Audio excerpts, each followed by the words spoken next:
Hello' guys good evening. যিহেতু আপোনালোকে সকলোৱে গম পায় এবাৰ ভেকেঞ্চি বহুত কম ওলাইছে, আছাম পুলিচেই হওক বা আছাম ফৰেষ্টই হওক। চ' আপোনালোকৰ এইবাৰ কম্পিটিশ্যন বহুত হ'বলৈ গৈ আছে। প্ৰথম কথাটো হ'ল যে অকল PST PET বা ফিজিকেল টেষ্টতহে যে অকল কম্পিটিশ্যন হ'ব সেইটো নহয় গাইজ। এইবাৰ ৰিটেনতো ধাৰাসাৰ কম্পিটিশ্যন হ'ব, কাৰণ আজিকালি এনেকুৱা মূৰ্খ ল'ৰা ছোৱালী নাই যে আজিকালি পঢ়া শুনাৰ গুৰুত্ব নিদিব,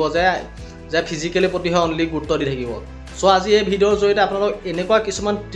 ট্ৰিক দিম, যিবিলাক ট্ৰিক্স এতিয়াৰ আপোনালোকে ফ'ল' কৰিলে প্ৰথমবাৰতে আপোনালোকে ছাকচেছ হৈ যাব পাৰিব ৰিটেন টেষ্টলৈকে। গম পাইছে নহয়, ফিজিকেল পাছ কৰিও ছাকচেছ হ'ব পাৰিব। কিছুমানৰ এতিয়া দৃঢ় বিশ্বাস আছে যে সি ফিজিকেলত তাৰ নাম আহিবই। চ' সেইবিলাক কেণ্ডিডেটৰ কাৰণে বেছি ইম্পৰ্টেঞ্চ দি চাব। এতিয়াৰ পৰা কেনেকৈ অকণ মানে প্ৰিপেৰেশ্যন কৰিলে আপোনালোকে ফিজিকেলটো পাছ কৰাৰ লগতে ৰিটেন টেষ্ট পতাৰ পিছতে আপোনালোকে ফাইনেল মেৰিট লিষ্টলৈকে যাব পাৰিব। বিশেষকৈ গাইজ আপোনালোকে এটা দিন এতিয়া মানে বহুত ভালদৰে মানে কটাব লাগিব, কাৰণ আপোনালোকক কথা এটা কৈ দিছোঁ, আপোনালোকে শুনি ল'ব। যদি আপোনালোকে এটা দিন যদি আপোনালোকে এনেই ৱেষ্ট কৰে, আপোনালোকৰ কিন্তু বহুত লোকচান হ'বলৈ গৈ আছে। কাৰণটো শুনক, আপোনালোকৰ প্ৰতিটো দিন কেনেকৈ গৈ আছে। আপোনালোকে ভাবি আছে এডমিট কাৰ্ডৰ ৱেইট কৰি আছে, কিন্তু আপোনালোকৰ ৰাতিপুৱা এডমিট কাৰ্ড নাহে বা এনেকৈ আপোনালোকৰ এটাৰ পিছত এটা সদায় দিন গৈ আছে। কিন্তু যেতিয়া এডমিট কাৰ্ডো আহিব আপোনালোকে একো কৰিব নোৱাৰিব, তেতিয়া বহুত দুখ লাগিব। যিহেতু আপোনালোকৰ দিনকেইটা যায়, কেতিয়া যায় কেনেকৈ যায়, এডমিট আহে তেনেকুৱা লাগি আছে, কিন্তু দিনকেইটা যাওঁতেই বহুত কষ্ট হৈছে, হয়নে নহয়? আৰু আপোনালোকৰ বয়সটোও বাঢ়ি গৈ আছে। লগতে আপোনালোকৰ যদি এই ইণ্টাৰভিউটোত আপোনালোকে ল'ব নোৱাৰে, আপোনালোকে 1-1.5 বছৰ আপোনালোকে পিছ পৰি যাব। গম পাইছে নহয়? যিহেতু আপোনালোকে 1-1.5 বছৰ কি 2 বছৰো পিছ পৰি যাব পাৰে। এই 2 বছৰ কম দিন নহয়, 2 বছৰ আপোনালোকে আকৌ ধৈৰ্য ধৰোঁতে আপোনালোকৰ মাথা বেয়া হৈ যাব। আকৌ আছাম পুলিচৰ ভেকেঞ্চি বা আছাম পুলিচৰ ছেকেণ্ড এখন মেৰিট লিষ্ট উলিয়ালোঁ, মানে ছেকেণ্ড পষ্ট ওলাই আকৌ এবাৰ মেৰিট লিষ্ট ওলালোঁ। গম পাইছে নহয়? চ' এইকেইটা পষ্ট আছে, আপোনালোকে এইকেইটাতে আপোনালোকে ভালদৰে মেহনত কৰি ল'বলৈ চেষ্টা কৰক। আপোনালোকক মই সেইবাবে আপোনালোকক আজি টিপছ দিব আহিছোঁ, যিখিনি টিপছ আপোনালোকে ফ'ল' কৰিলে প্ৰথমবাৰতে ছাকচেছ হ'ব। যিখিনিয়ে মানে ফিজিকেলি সিহঁতৰ কনফিডেঞ্চ আছে যে মোৰ ফিজিকেলি নাম আহিব, মই ৰিটেন টেষ্টটো যদি এনেকৈ ভালদৰে অলপ পঢ়ি ক্লিয়াৰ কৰিব পাৰোঁ, মই 100% চাকৰি পাম। যিহেতু বহুতখিনি আছে, AB UB APR বহুতৰ নাম আহি যাব বা হেৰিটো আহি যাব। কিন্তু আপোনালোক এটা কথা জনাই দিওঁ, AB UB APR fire and emergency ছাৰ্ভিচৰ সকলো কিন্তু চিলেবাছ একে। বহুতে হয়তো গম নাপায়, যি এটা এক্সামেই হ'ব। আপোনালোকক কৈ আছোঁ কম্বাইন এক্সাম হ'ব, যিটোত আপোনালোকৰ চিলেবাছ একে। AB UB 10 পাছৰ হওক 12 পাছেই হওক, আপোনালোকৰ এটা এক্সামেই হ'ব, যিটো এক্সামত আপোনালোকৰ সকলোৰে কুৱেশ্যন ছেইম টাইপৰ হ'ব। এইটো কথা আপোনালোকে মনত ৰাখিব। আৰু সকলোৰে চিলেবাছ একেই, এটা টাইপৰ হ'ব। গ্ৰেজুৱেশ্যন লেভেলৰ বাহিৰে দেই, চিফ ফৰেষ্টাৰ আছে, SI আছে, সেইবিলাকৰ বাহিৰে কনষ্টেবল লেভেলৰ যিখিনি আছে আপোনালোকৰ গোটেইখিনি এটা এক্সামে হ'ব। আপোনালোকক জনাই ধৰিছোঁ। চ' আপোনালোকে এই ভিডিঅ'টো ইম্পৰ্টেঞ্চ দি চাব বুলি আপোনালোকক ক'লোঁ নহয়, যিহেতু বহুতখিনি আপোনালোকৰ সহায় হ'ব এই ভিডিঅ'টোৰ জৰিয়তে। যিহেতু এইকেইদিন মই ভিডিঅ' বনাব পৰা নাই, মোৰ মানে মন নোযোৱা আছে, তেবোৰ আপোনালোকৰ মাজলৈ আজি এটা ভিডিঅ' লৈ আহিছোঁ। মানে অলপ কনফিডেঞ্চটো কমি আছে তেবোৰ ভিডিঅ' বনাবলৈ, তেবোৰ মই আজি ভাবিছোঁ এটা ভিডিঅ' যেনেকৈ নহয় আপোনালোকৰ বাবে প্ৰস্তুত কৰোঁ। যিহেতু আপোনালোকে সকলোৱে দেখিছে এতিয়া কম্পিটিশ্যন কিমান হৈ আছে, পষ্ট কম, কম্পিটিশ্যন বহুত, কেণ্ডিডেট বহুত। চ' এতিয়াৰ পৰাই আপোনালোকে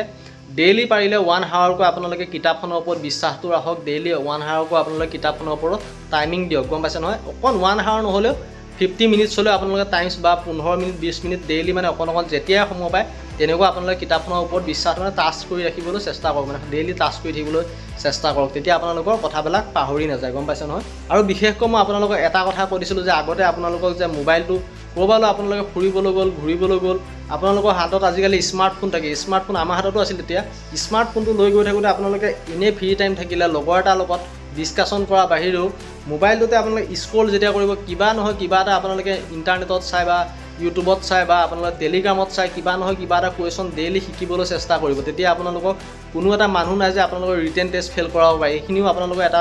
এডভান্টেজ হয়। গম পাইছে নহয়? এডভান্টেজ মানে আপোনালোকে য'তে যায়, আপোনালোকে বোলে এনেই অকণ খেলিবলৈ যাওঁ, কিবা কৰিবলৈ যাওঁ বা ফুৰিবলৈ যাওঁ, ফ্ৰী টাইম পালে বোলে অকণ এনেই ইয়াতে ৰখি থাকিব লাগে, বহিব লাগে। বহি আছে এটা কুৱেশ্যন আপোনালোকে মাইণ্ডত সোমোৱাই দিয়ক, নাই ব্ৰেইনত সোমোৱাই দিয়ক। সেইকণ টাইমতে বহি আছে, কথা পাতি আছে, দোকানত আছে, কথা পাতি আছে, ফ্ৰী টাইম আছে, এনে এটা কুৱেশ্যন আপোনালোকে চাওক, জাষ্ট মনত সোমোৱাই দিয়ক। এনেকৈ আপোনালোকে যিখিনি স্মাৰ্টনেছ হ'ব নহয়, সেইখিনি স্মাৰ্টনেছৰ ওপৰত কোনো হ'ব নোৱাৰে। এইখিনি টেলেণ্ট আপোনালোকক মই আজি শিকাই দিলোঁ। আপোনালোকে ক'ৰবাত গৈ আছে, খোজকাঢ়ি গৈ থকা অৱস্থাটো আপোনালোকে ফ্ৰী টাইম পাইছে, কাৰো লগত কথা পতা মানুহো নাই, চ' মোবাইলটোকে চাই আপোনালোকে জাষ্ট এটা কুৱেশ্যন বা দুটাটো কুৱেশ্যন যিমানখিনি পাৰে কুৱেশ্যন মনত পেলাই যাবলৈ চেষ্টা কৰিব। সেইকণ ফ্ৰী টাইম, সেইকণ টাইমে আপোনালোকে বহুতখিনি বেলেগতকৈ আগত আপোনালোকক লৈ যায়। এইটো কথা আপোনালোকক আজি মই ট্ৰিক্স এটা শিকাই দিছোঁ। এইটো ট্ৰিক্স আপোনালোকে ফ'ল' কৰি চাব, গম পাব। আৰু ডেঞ্জাৰ ট্ৰিক্স আহিবলৈ আছে গাইজ, অলপ দিন ৰখক। কুৱেশ্যন আপোনালোকৰ হেৰি হৈ লওক, ফিজিকেল পাছ কৰি লওক, তাৰপিছত আৰু ডেঞ্জাৰ ট্ৰিক্স দি আছোঁ। তাৰ বাহিৰেও আপোনালোকক মই যিহেতু কেইখনমান কিতাপ ছাজেষ্ট কৰিছিলোঁ, মানে গাইজ কালি নে পৰহি মই শ্বৰ্টছ ভিডিঅ' এটাও দিছিলোঁ। শ্বৰ্টছ ভিডিঅ'টোত যিকেইখন কিতাপ উল্লেখ কৰিছোঁ, এখন আছিলে আপোনালোকৰ আছাম ইয়াৰ বুক, এখন আছিল নতুন জানানে, আৰু কেইখনমান গাইড বুক কেইখনৰ কথা নকওঁ। আছাম ইয়াৰ বুকখনৰ মিনি ভাৰ্চনটো হ'ল আপোনালোকৰ নতুন জানানে কিন্তু অলপমান অসমৰ বাহিৰেও আপোনালোকৰ ভাৰতৰ কিছুমান কথা থাকে বা ভৌগোলিক মানে জিঅ'গ্ৰাফিক বিষয় অলপ থাকে যিখিনি মানে অসম পুলিচ বা যিখিনি কনষ্টেবল লেভেলৰ বা SI লেভেলৰ কুৱেশ্যনত কাম দিয়ে মানে যিখিনি মানে অসমৰ বাহিৰেও থাকে যিবিলাক মুদ্ৰা চুদ্ৰাৰ পৰা আদি কৰি যেনেকুৱা টাইপৰ আহিবলগীয়া কুৱেশ্যন থাকে কম্পিটিটিভ এক্সাম তেনেকুৱাখিনি নতুন জানাখনত পোৱা যায় আৰু আছাম ইয়াৰ বুকখনত অনলি অসমৰ বিষয়ে A to Z কুৱেশ্যন পাব আপোনালোকক কৈছোঁ নহয় কোনো বুক নাই A to Z কুৱেশ্যন পোৱা আপোনালোকে এটা অসমৰ বুকখন যদি আপোনালোকে ক্লিয়াৰ কৰিব পাৰে অসমৰ বিষয়ে আহে এটা কুৱেশ্যন আপোনালোকে এৰি থৈ যাব নোৱাৰে সেইটো মোৰ ফালৰ পৰা আপোনালোকক বিশ্বাস দিলোঁ আৰু অসমৰ বুকখন মানে যিটো ভলিউম আছে ভলিউমটো ডাঙৰ হয় কিন্তু বহুতে গম নাপায় ভলিউমটো ডাঙৰ হ'লে আপোনালোকে কি কৰিব এতিয়া কিতাপখন চাই থাকিব চাই আপোনালোকে যিবিলাক টিটমাৰ্ক দি গৈ থাকিব বহুতে পঢ়িবলৈ অসমীয়া কিতাপ কেনেকুৱা পঢ়ো বুলি কৈছে অসমীয়া বুকখন বহুত যদি হয়তো ভলিউমটো ডাঙৰ এতিয়াৰ পৰা পঢ়িবই টিটমাৰ্ক দি গৈ থাকিব টিটমাৰ্ক দি যোনবিলাক মেইন ইম্পৰ্টেঞ্চ টপিক টিটমাৰ্ক দি থাকিব সময়ত যেতিয়া আপোনালোকে ৰিটেনৰ ওচৰ চাব 2 মাহ 1.5 মাহ থাকিব তেতিয়া আপোনালোকে সেইখিনি যে ৰিভাইজ দিব পাৰে বা আপোনালোকে নিজৰ বহীত লিখিও তেনেকৈ ৰিভাইজ দিব পৰাকৈ আপোনালোকে কৰিব পাৰে গম পাইছেনে এইখিনিৰ পৰা আপোনালোকে বহুতখিনি এডভান্টেজ হ'ব ৰিটেন পাছ কৰাৰ ক্ষেত্ৰত আপোনালোকক জানিলোঁ আৰু এই দুখন বুক যিখন অসমীয়াৰ বুক নতুন জানানে মই আপোনালোকক যিহেতু শ্বৰ্টছ ভিডিঅ'টোত দেখুৱাই দিছোঁ এই দুখন বুকছ ল'বলৈ কেতিয়াও নাপাহৰিব গাইছ লাগিলে আপোনালোকে বেলেগ বুক জিকে কাৰণে দেই বেলেগ আপোনাৰ মেথছৰ বুক নহয় দুখন নতুন জানানে আছামীয়া বুক এই দুখন আপোনালোকে যদি নলয় এইটো আপোনালোকৰ নিজৰ মুখামি হয় আপোনালোকক মই কৈ দিলোঁ যিহেতু যদি লাগে মই ডেছক্ৰিপশ্যনতো দি থৈ দিম এই দুখন বুক শান্তনু কৌশিক বৰুৱা বহুত ভাল বুক হয়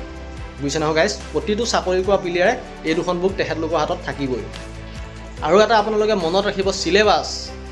চিলেবাছটো মেইনটেইন কৰি ৰাখিব গাইছ অসমীয়াৰ কি বুলি অসম পুলিচ বা অসম ফৰেষ্টৰ এক্সামত ইমানখিনি হাৰ্ড কুৱেশ্যন নাহে এটা মিডিয়াম টাইপৰ আহে কেতিয়াবা একেবাৰে ইজিও আহে আৰু কেতিয়াবা মিডিয়াম টাইপত আহে গম পাইছে নহয় 2023ত হোৱাখিনি অলপমান মিডিয়াম টাইপৰ হাৰ্ড আহিছে কিন্তু বাকী যিখিনি আছিলে বহুতখিনি ইজি আহিছে গম পাইছে নহয় চ' সেইবাবে আপোনালোকক আৰু এটা কথা শিকাই থৈ যাওঁ যিটো কথা আপোনালোকে কুৱেশ্যন পঢ়িছে হয় মানে পঢ়ি কিছুমানৰ এনেকুৱা হৈছে যে বহুত হাৰ্ডলৈও গুচি যায় গম পাইছে হাৰ্ড মোৰ ক্ষেত্ৰতে তেনেকুৱা হৈছে চ' আপোনালোকে যদি হাৰ্ডলৈও গুচি যায় কিন্তু আপোনালোকে যিখিনি বেছিকৰ কুৱেশ্যন সেইখিনি কিন্তু পাহৰি নাযাব কাৰণ অসম পুলিচৰ এনেকুৱা এটা ৰিটেন হয় যিবিলাক আপোনালোকে বেছিকৰ পৰা কাটি দিব আপোনালোকে থটমত খাই যাব যে এইটো কুৱেশ্যন মই কেনেকৈ মানে মনত নাৰাখিলোঁ চ' গম পাইছে নহয় একে সৰু কুৱেশ্যন কাটি দিব যিটো আপোনালোকৰ মাথাত মানে সোমোৱাবলৈ চেষ্টা কৰিব সৰুৰ পৰা মানে আপোনাৰ বেছিকৰ পৰা মানে ডাঙৰ লেভেললৈকে কুৱেশ্যন মনত ৰাখিবলৈ চেষ্টা কৰিব বিশেষকৈ আপোনালোকে চিলেবাছটো মেইনটেইন কৰি ৰাখিব চিলেবাছটো হয়তো চাগে বহুতে জানে যিহেতু আপোনালোকৰ চিলেবাছ বহুত ইম্পৰ্টেঞ্চ হয় যিহেতু অসম পুলিচৰ এক্সামৰ ক্ষেত্ৰত আপোনালোকৰ জিকে আহে আছাম জিকে ইণ্ডিয়ান জিকে তেনেকুৱা আপোনালোকৰ জিকে মিলাই আপোনালোকৰ 40 মাৰ্ক আহে তাৰপিছত আহে ইংলিছ আহে তাৰপিছত আহে মেথছ আহে তাৰপিছত আপোনালোকৰ ৰিজনিং আহে তাৰপিছত গ্ৰামাৰ ইংলিছ মানে গ্ৰামাৰ কথা গ্ৰামাৰ ইমান হাৰ্ড নাহে প্ৰিপজিশ্যন আৰ্টিকুল তেনেকুৱা টাইপৰখিনি যিমানখিনি আছে প্ৰশ্নবোধক সেইখিনি চাবলৈ চেষ্টা কৰিব গাইছ গম পাইছে নহয় আৰু জিকে ক্ষেত্ৰত দুখন কিতাপৰ কথা ক'লোঁ এইখিনিৰ ওপৰত গুৰুত্ব দিব আৰু কেনেকৈ পঢ়িবলৈ কৈছোঁ আগতে চ' এতিয়া মেথছৰ কথা লওঁ দেই মেথছৰ কথা বহুতে কৈ থাকে মেথছ নাজানো আৰু অসম পুলিচৰ এক্সামত মেথছ হাৰ্ড নাহে বা কম্পিটিটিভ এক্সামৰ ক্ষেত্ৰত ইমানখিনি মেথছ হাৰ্ড হ'লেও নাযায় যিখিনি আপোনালোকে কুৱেশ্যন পেপাৰত লিখিব পাৰে বোলে এইখিনি কেলকুলেশ্যন কৰি উলিয়াব পৰা কেপাচিটি এটা থাকে সৰু টাইপতে তেনেকুৱা মানে OMR পেপাৰ হয় না ইমানখিনি আপোনালোকৰ ডাঙৰ কুৱেশ্যন নিদিয়ে যে আপোনালোকে এখন বহি পাত ভৰি যাব সেইটো কুৱেশ্যন ছল্ভ কৰোঁতে গম পাইছে নহয় চ' সেইবাবে অলপমান টেকনিক লগাই সৰু টাইপৰ কুৱেশ্যন দিয়ে আপোনালোকে নিজে হ'ব এটা কুৱেশ্যন পেপাৰত যদি OMR চিটৰ পেপাৰত যদি আপোনালোকে ইমানডাল কুৱেশ্যন দিয়ে আপোনালোকৰ টাইমিং কেনেকৈ মিলিব বা আপুনি নোৱাৰিলেও বেলেগ এটাও নোৱাৰিব গম পাইছে নহয় চ' ইমান ডাঙৰ মেথছ নিদিয়ে আপোনালোকক মই এতিয়াও কৈ আছোঁ অসম পুলিচৰ ক্ষেত্ৰত ইমানখিনি ডাঙৰ মেথছ নিদিয়ে যিবিলাক সৰু টাইপত আপোনালোকে কৰিব পাৰে বা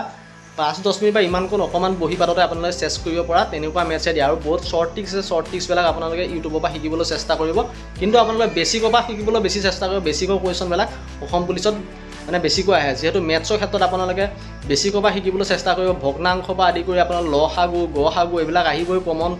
গড় আহিব তাৰপিছত পাৰ্চেণ্টেজ আহিব নিৰ্ণয় সেইটো আহিব তাৰ বাহিৰেও আপোনালোকৰ আৰু কেইটামান আছিলে টপিক চ' আপোনালোকে চিলেবাছটো আপোনালোকে ফ'ল' কৰিব দিয়া গৈছে মই আপোনালোকক ক'লোঁ এইটো ভিডিঅ'ত আপোনালোকে চিলেবাছটো নেদেখুৱাব পাৰোঁ কিন্তু আপোনালোকে যেনেকৈ নহওক ইউটিউবৰ পৰাই নহওক যেনেকৈ নহওক আপোনালোকে অসম পুলিচৰ চিলেবাছটো মেইনটেইন কৰিবলৈ নাপাহৰিব যদি প্ৰথমবাৰতে আপোনালোকে পাছ কৰিবলৈ মন আছে গাইছ এইটো কথা মনত ৰাখিব চিলেবাছ কিন্তু মেইন বস্তু যদি আপোনালোকে মেথছখিনি শিকাত অলপ প্ৰব্লেম আছে তেনেকুৱা আপোনালোকৰ লাৰ্ণ উইথ SPK আছে জ্ঞানজ্যোতি আছে সোনু ছাৰ ট্ৰিক্স আছে তেনেকুৱা আপোনালোকৰ ইউটিউবত আপোনালোকে যদি নিজে মানে নিজৰ যদি হেৰি থাকে না কনফিডেঞ্চ থাকে না আপোনালোকে ঘুকুটি মাকুটি হ'লেও আপোনালোকে ইউটিউবৰ চেনেলবিলাক উলিয়াব বা অসম পুলিচৰ ক্ষেত্ৰত আপোনালোকে কেনেকৈ পাছ কৰিব লাগে নিজে টেকনিক জানিব এইখিনি অসম পুলিচৰ ক্ষেত্ৰত আপোনালোকে ইউটিউব চেনেল বহুত পাব চ' আপোনালোকে যেনেকুৱা টাইপৰ চিলেবাছৰ পৰা মেথছ আহে আপোনালোকে গোটেইখিনি চিলেবাছ সৰু বেছিকৰ পৰা কমপ্লিট কৰিবলৈ চেষ্টা কৰিব এতিয়া মেইনলি ইম্পৰ্টেণ্টত আহোঁ আপোনালোকৰ কুৱেশ্যন পেপাৰ ডিছকাশ্যন যিহেতু মই আপোনালোকক আগৰ পৰাই কৈ আছোঁ কুৱেশ্যন পেপাৰখিনি আপোনালোকে ডিছকাশ্যন কৰিব যোনে যদি প্ৰথমবাৰতে পাছ কৰিবলৈ মন আছে A to Z আপোনালোকে 2022 পৰা হওক 2023 2024 ফৰেষ্টৰে হওক আছাম পুলিচে হওক কনষ্টেবল লেভেলৰ যিমানখিনি কুৱেশ্যন পেপাৰ আছে আপোনালোকে এতিয়া পৰাই ছল্ভ কৰাৰ চেষ্টা কৰক য'ৰ পৰাই নহওক যেনেকৈ নহওক কুৱেশ্যন পেপাৰ কালেকশ্যন কৰক 100% পাব ইণ্টাৰনেটত বিচাৰিলেও পাব য'তে নহওক আপোনালোকে কুৱেশ্যন পেপাৰখিনি পাব যদি আপোনালোকে কুৱেশ্যন পেপাৰখিনি ক্লিয়াৰ কৰে আপোনালোকৰ 30% বা 20% আগবাঢ়ি থাকিব গম পাইছে নহয় আৰু মই যিখিনি কথা কৈছোঁ এইখিনি আপোনালোকে গুৰুত্ব দি শুনিলে আপোনালোকে প্ৰথমবাৰতে পাছ কৰিব বা ৰিটেনখিনি ক্লিয়াৰ কৰিব পাৰিব গাইছ গম পাইছে নহয় চ' আপোনালোকে যদি ভাবিছে অসম পুলিচ আৰু অসম ফৰেষ্টৰ ভিতৰত যিকোনো এটা পষ্ট ল'ম এই কম্পিটিশ্যনৰ মাজতো কিন্তু আপোনালোকে ডেইলি এটা সময় এটা দিনৰ মূল্য আছে কিন্তু আপোনালোকে সেই মূল্যটো এনেই হেৰাই নিদিব আপোনালোকক মই তাকে প্ৰত্যেকবাৰে বুজাবলৈ চেষ্টা কৰিছোঁ কাৰণ আপোনালোকৰ ডেইলিটো এনেই যদি খেদাই গৈ থাকে আপোনালোকৰ কাইলৈ পৰহিলৈ এডমিট আহিব আপোনালোকে চাকৰি নাপাব পিছত আকৌ লগৰ ভাই বন্ধুৱে পাব তেনেকুৱাত মন দুখ লাগিব আকৌ 1-1.5 বছৰ যেতিয়া ৰখি যাব আপোনালোকৰ ব্ৰেইনটো মানে বেয়া হৈ যায় গম পাইছে নহয় 1-1.5 বছৰ মুখৰ কথা নহয় যেনেকৈ এতিয়া আপোনালোকৰ ভেকেঞ্চি ওলাই গ'ল এতিয়ালৈকে আপোনালোকৰ ৰিক্ৰুইটমেণ্ট প্ৰচেছ চলা নাই দেখিছে নহয় তেনেকৈ আকৌ এইটো শেষ হোৱাৰ পিছত আকৌ নিউ ভেকেঞ্চি হ'ব তেনেকৈ আকৌ আপোনালোকে ধৈৰ্য ধৰি মাথা বেয়া হ'ব এইখিনি যিহেতু সময় পাইছেহি বেছি সময় নাই আপোনালোকৰ এইখিনি দিনে যদি আপোনালোকে মেহনত ভালদৰে কৰে আপোনালোকে সফলতা পাব মোৰ ওপৰত বিশ্বাস ৰাখক সেইবাবে মই আপোনালোকক ডেইলি এনেকুৱা টাইপৰ ভিডিঅ' দিবলৈ চেষ্টা কৰি আছোঁ আপোনালোকে যে প্ৰথমবাৰতে চিলেকশ্যন ফিক্স হৈ যায় আৰু যি দুখন কিতাপ কথা কৈছোঁ কোনোবাই যদি লোৱাও নাই নতুন আছাম ইয়াৰ বুক নতুন জানানে জিকে কাৰণেহে দেই গাইছ এই দুখন কিতাপ আপোনালোকে যদি জিকে কাৰণে জিকে যদি ভাল মাৰ্ক এটা উঠাম বুলি ভাবিছে অসম পুলিচ অসম ফৰেষ্ট যিমানখিনি আছে এই দুখন কিতাপ ল'বলৈ কেতিয়াও নাপাহৰিব কিন্তু মোৰ ফালৰ পৰা মই বেষ্ট ছাজেশ্যন দি থৈ দিছোঁ আপোনালোকে এই দুখন কিতাপ ল'ব লাগিলে ডেছক্ৰিপশ্যনতো থাকিব চ' গাইছ আজি ভিডিঅ'টো ইমানখিনিয়ে কেনেকুৱা পালে নাজানো ভিডিঅ' বনোৱা অকণো মন নাছিলে মন নোযোৱা হৈছে ভিডিঅ' বনাবলৈ কিয় নোযোৱা আছে ময়ো নাজানো চ' তেবোৰ আজি ভাবিছোঁ মোৰ মানে যেনেকৈ নহওক জোচ লৈ হ'লেও আজি মই ভিডিঅ' বনাম বুলি নিজকে ভাবিছোঁ আৰু বনাই দিছোঁ আৰু তো গাইছ আপোনালোকে ভাল কমেণ্ট কৰিব নেক্সট ভিডিঅ' কিহৰ ওপৰত লাগে যদি আপোনালোকৰ কমেণ্টবিলাক পাই মোক কেতিয়াবা জোচ উঠে ভিডিঅ' বনাবলৈ চ' আজি কমেণ্ট এটা দিলে ল'ৰাজনে বহুত ভাল লাগিলে সেইবাবে আকৌ ভিডিঅ' বনাবলৈ চেষ্টা কৰিছোঁ চ' আজি ভিডিঅ'টো ইমানখিনি কেনেকুৱা পালে নাজানো গাইছ লাইক এটা মাৰিব কমেণ্ট এটা দিব আৰু লগতে ভাই বন্ধুলৈ শ্বেয়াৰ কৰিব যদি ভাল লাগিল মোৰ চেনেলটো ছাবস্ক্ৰাইবো কৰিব দেই গাইছ ধন্যবাদ আজি ভিডিঅ'টো ইমানখিনি ধন্যবাদ